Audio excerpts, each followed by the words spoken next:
உங்களுக்கும் எனக்கும் கொள்கை உறுதி இருக்குதுண்டா, இஸ்திகாமத் இருக்குதுண்டா. எவ்வளவு இஸ்திகாமத் இருக்குது, எவ்வளவு கொள்கை உறுதி இருக்குது, எவ்வளவு மார்க்கப்பட்டு இருக்குதுன்றத அளந்து பார்க்கறதுக்கு ஏதாவது கருவி இருக்குதா? இல்ல. அதை அளக்கிறதுக்கான கருவி என்ன தெரியுமா? முதலாவது பாயிண்ட் என்ன தெரியுமா? இந்த இரவு தொழுகை தொழுதால் இந்த உலகத்துல நமக்கு கிடைக்கக்கூடிய சில நன்மைகள் இருக்கின்றன, அதை பார்க்கணும். அதே சூரத்துல் முஸம்மில் 73வது அத்தியாயத்தில் 6வது வசனத்தில் அல்லாஹ் சொல்கிறான், இன்ன நாசியத்தல் லைலி இய அஸத்து வத்அன் வ அக்வமு கீலா. நீங்கள் இரவிலே எழுவது, தூக்கத்திலிருந்து எந்திரிச்சு நிற்பது என்பது உறுதிமிக்க ஒரு காரியம். அது இஸ்திகாமத்தை வெளிப்படுத்தும் காரியமா? உங்களுக்கும் எனக்கும் கொள்கை உறுதி இருக்குதுண்டா, இஸ்திகாமத் இருக்குதுண்டா. எவ்வளவு இஸ்திகாமத் இருக்குது, எவ்வளவு கொள்கை உறுதி இருக்குது, எவ்வளவு மார்க்கப்பட்டு இருக்குதுன்றத அளந்து பார்க்கறதுக்கு ஏதாவது கருவி இருக்குதா? இல்ல. அதை அளக்கிறதுக்கான கருவி என்ன தெரியுமா? இரவு தொழுகை. உங்களுடைய உறுதியை வெளிப்படுத்தக்கூடியது இரவு தொழுகை. இரவு தொழுகை உங்களிடம் இருக்குது என்று சொன்னால் உங்களிடம் இஸ்லாத்தில் ஈமானில் உறுதி இருக்கிறது என்று அர்த்தம். எவ்வளவு வலியுறுத்தப்பட்ட ஒரு காரியம், எவ்வளவு பொடுபோக்காக இருக்கிறோம். இரண்டாவது விஷயம், அல்லாஹ் சொல்கிறான், வ அக்வமு கீலா, உங்களுடைய சொல்லை சீராக்கும். நாங்க பேசுற பேச்சில எத்தனை உண்மைகள் இருக்குது, எத்தனை பொய்கள் இருக்கிறது, பேசும் வார்த்தைகளில் எத்தனை நேர்மை இருக்கிறது, எத்தனை மோசடிகள் இருக்கிறது. அல்லாஹ் தஆலா என்ன சொல்கிறான்? இரவிலே நின்று வணங்குங்கள். இறைவனுக்காக படுக்கையில் இருந்து உங்களுடைய விழாக்களை நீங்கள் எழுப்பி நீங்கள் இறைவனுக்காக வேண்டி நின்று கொண்டு இறைவனை வணங்குங்கள். உங்களுடைய சொல் நேர்மையாகும், பேசக்கூடிய வார்த்தை உறுதியானதாக இருக்கும், வளையும் சொற்கள் உங்களுடைய வாயிலிருந்து வராது. உங்களை யாரும் நம்பக்கூடிய விதத்தில் உங்களுடைய வாழ்க்கையிலே நேர்மையை அல்லாஹ் உருவாக்குவான். இது இரவு தொழுகையில நமக்கு கிடைக்கக்கூடிய ஒரு பாக்கியமா இருக்குது. இந்த இரவு தொழுகையை சஹருடைய நேரத்தில் தொழுவதுதான் மிக மிக மிக சிறந்த செயல். ரசூலாம் என்ன செய்வாங்க? ஆரம்பத்தில் உறங்கிவிட்டு சஹருடைய நேரத்தில் தான் எந்திரிச்சு தொழுவார்கள். முஅத்தின் பாங்கு சொல்ற இடைவெளியில ரசூல் ஸல்லல்லாஹு அலைஹி வஸல்லம் கொஞ்சம் ஓய்வெடுத்து வித்ர தொழுந்துட்டு ஓய்வெடுப்பாங்க.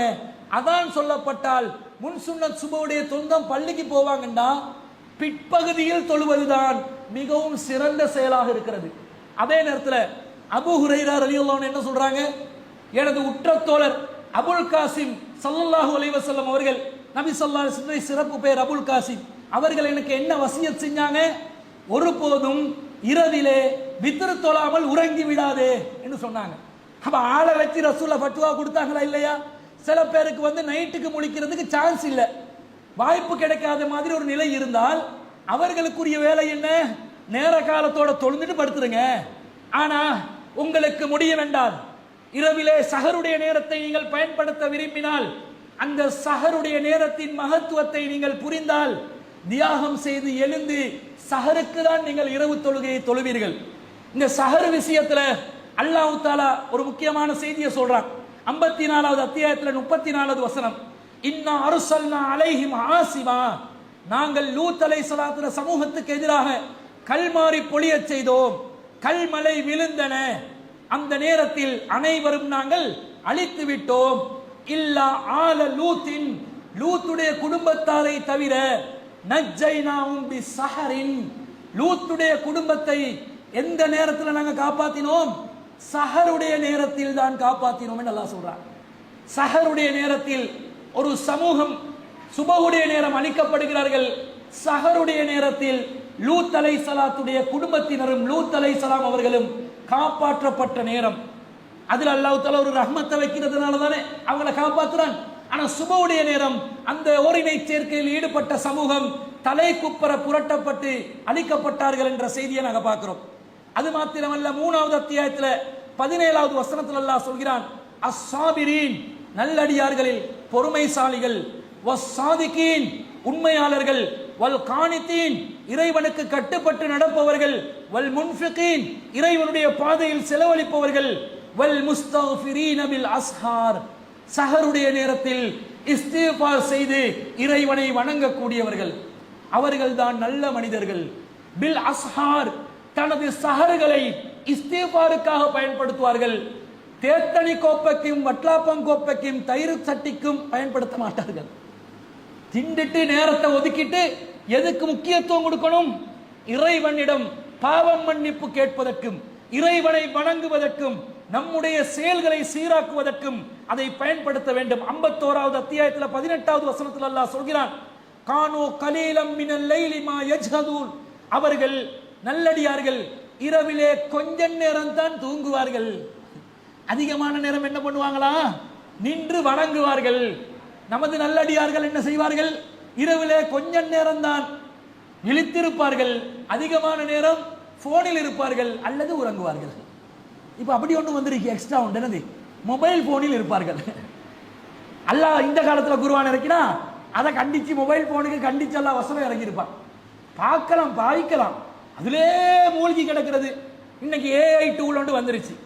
இப்ப யாரோட பேசுறான்னு இல்லையே, ஏஐயோட பேசி கொண்டிருக்கிறான். எல்லாரும் கதைக்கிறான், பைத்தியமோடு தெரிகிற யோசிக்கிற அளவுக்கு இருக்கும். பார்த்தா ஏஐயோட சோம் செய்தி விசாரிச்சு கொண்டிருக்கிறான். ஏஐ சாட் ஜிபிடி என்ற பேரெல்லாம் வைக்குது. ஒருத்தர் வந்து ஏஐயோட பேரொண்டு வச்சு பேசுறாரு. ஏஐ சொல்லுது ஹாய் லபூபு. நான் என்னடா லபூபு எங்கடா இது வந்து எனக்கு தெரியும், அதுல பேர்ல பொம்மை இருக்குதாம், அதுக்கு போறோம் லபூபு பொம்மையெல்லாம் வச்சு விளையாடுற காலம். எவனோ ஒரு பொம்மையை தயாரிச்சு அதுக்கு லபூபு பேரை வச்சு, அந்த லபூபு லபூபு தானே பேரு தெரியா, அந்த லபூபு ஃபேமஸ் ஆகி ரோட்ல போவேலா புள்ளேலாம் லபூபுவை வாங்கித்தாங்க லபூபுவை வாங்கித்தாங்கன்னு என்ன பாடு. அதை மூஞ்சி சரி பார்க்கறதுக்கு பசந்தாகிதான் லபூபூட மூஞ்சி ஒரு கன்றாவியான மூஞ்சா தானே இருக்குது. அப்ப எதையாவது ஃபேமஸ் பண்ணி விடுவாங்க. இது வந்து லபூபு என்று இவருக்கு பேரை வச்சு, ஆய் லபூபு அஸ்ஸலாமு அலைக்கும் லபூபு என்றது சாட் ஜிபிடி. இந்த சாட் ஜிபிடி ஒரு விதமான அடிக்ஷன் தான். கவனமா பார்க்கணும். அதுல கீழே நோட் போட்டு இருப்பான், சாட் ஜிடிபி மிஸ்டேக் பண்ணலாம், 100% நம்பி விடாதீர்கள் நோட் போட்டிருக்கிறான். கவனிச்சு அதனுடன் தொடர்பில் இருங்கள். இப்படி ஆகுதா? அப்ப நாங்க என்ன செய்யணும்? இரவிலே அதிகமான நேரம் இறைவனுக்காக செலவழிக்கணும். சரி, நம்முடைய வேலை பளுக்கள் கஷ்டமானவர்கள் இருப்பார்கள். நாங்க எங்களோட டைம் டேபிளை ஒன்னு இசாக்கு பிறகு வித்திர தொழுதுட்டு இரவுல சுபோல நாங்க எந்திரிச்சாலும் ஓகே, அல்லாஹ் குத்தம் முடிக்க மாட்டோம். எங்களோட சக்திக்கு உட்பட்டது. எங்களோட இறை அச்சம் கொஞ்சம் கூடையா இருந்தா சஹருடைய நேரத்தை யூஸ் பண்ணி 5 மணிக்கு சுபகு என்று சொன்னா ஒரு 4:30 மணிக்காவது எங்களுக்கு தொழுறதுக்கு எழும்ப முடியாதா? ஒரு 11 ரக்காத் தொழுறதுக்கு பெரிய மணித்தியாலங்கள் தேவைப்படுமா? நீண்ட சூறாக்கள் மனனம் இருந்தால் எங்களுக்கு நமக்கு என்ன சூறா மனப்பாடம்? குல்லு அல்லாஹு அஹத் அல்லாஹு சமத் லம் யலித் தானே, வல் அஸ்ர் இன்னா ஆத்தைனா. இதுதானங்க திருப்பி திருப்பி அடிக்கிறாங்க நம்ம ஆக்கள். கொஞ்சம் கூட விசாலமா வந்து அரைத்தல்லதி கது பித்தின்னுவா, அலம் தர கைப்பு பால ரப்பு கபி அசாபில் பீலண்டுவா. அலம் தர கைஃபண்ட போல இப்ப அரசியல்வாதி ஒத்தண்ட முகம் தான் என்ன வருது. அப்ப இந்த மாதிரி ஒரு சூழ்நிலையில போகுதா இல்லையா? குர்ஆன்ல அதிகமான நேரம் செலவழிப்பதற்கு நாங்கள் கடமைப்படுறோம். காரணம், சஹர் நேரம் பொறுமதியானது. இறைவன் அடிவானத்துக்கு இறங்குகின்ற செய்தி பல தடவைகள் அதை நான் பேசி இருக்கிறேன். அந்த நேரத்தில் யன்சிலு ரப்புனா தபாரக வ தஆலா குல்ல லைலத்தின் இலா ஸமாஇ துன்யா ஹீன யப்கா சுலுசுல் லைலில் ஆகிர், இரவிலே கடைசி 1/3 ஒரு பகுதி இருக்கும் பொழுது நமது மகத்துவமும் பரக்கத்தும் நிறைந்த இறைவன் அடிவானத்துக்கு இறங்குகிறான். அவனுடைய அருள் இறங்குகிறது. அல்லாஹ் கேட்பான், மை யதுஊனி ஃபஅஸ்தஜீப லஹு, என்னிடம் பிரார்த்திப்பவர்களுக்கு நான் பதிலளிப்பேன். மை யஸ்அலுனி ஃபஅூதியஹு, என்னிடம் மனுக்கள் கோரிக்கைகள் வைப்பவர்களுடைய கோரிக்கைகளை அங்கீகரிப்பேன். மை யஸ்தக்ஃபிருனி ஃபஅக்ஃபிரு லஹு, என்னிடம் பாவம் மன்னிப்பு கேட்பவர்களுடைய பாவங்களை மன்னிப்பேன் என்று அல்லாஹ் சொல்வதை பார்க்கிறோம். அப்ப இரவு தொழுகையில சஹர் நேரத்தை யூஸ் பண்றதுதான் புத்திசாலித்தனம். மொத்த இரவிலும் நாங்க வணங்கணும் என்பது கிடையாது. ஆனால் அல்லாஹ் ரொம்ப விரும்பக்கூடிய நேரம் அந்த சஹருடைய நேரம் என்பதை புரிந்து கொள்ள வேண்டும். ரசூலுல்லாஹ் சொல்றாங்க, அஃலலு சியாமி பாத ரமலான, ரமலானுக்கு பிறகு ஏதாவது நல்ல ஒரு நோன்பா இருந்தா ஷஹ்ருல்லாஹில் முஹர்ரம், அல்லாஹ்வின் மாதமான முஹர்ரம் மாதம் தான். வ அஃலலு ஸலாத்தி பாதல் ஃபரீலத்தி, ஃபர்லான தொழுகைக்கு பிறகு சிறந்த ஒரு தொழுகை இருக்கும் என்றால் ஸலாத்துல் லைலி, இரவு தொழுகை தான் என்று நபி ஸல்லல்லாஹு அலைஹி வஸல்லம் சொல்றாங்க. அப்ப இரவு தொழுகை முக்கியம், ஃபர்லான தொழுகையை விட முக்கியமானதல்ல. ஃபர்லான தொழுகை அதை விட முக்கியம். ஃபர்லுக்கு பிறகுதான் இரவு தொழுகையின் முக்கியத்துவம் இருப்பதையும் நாங்கள் விளங்கிக் கொண்டு கடமையான தொழுகைகளை பேணி பாதுகாக்கக்கூடியவர்களாக நாங்கள் இருக்க வேண்டும் என்பதை புரிந்து கொள்ள வேண்டும்.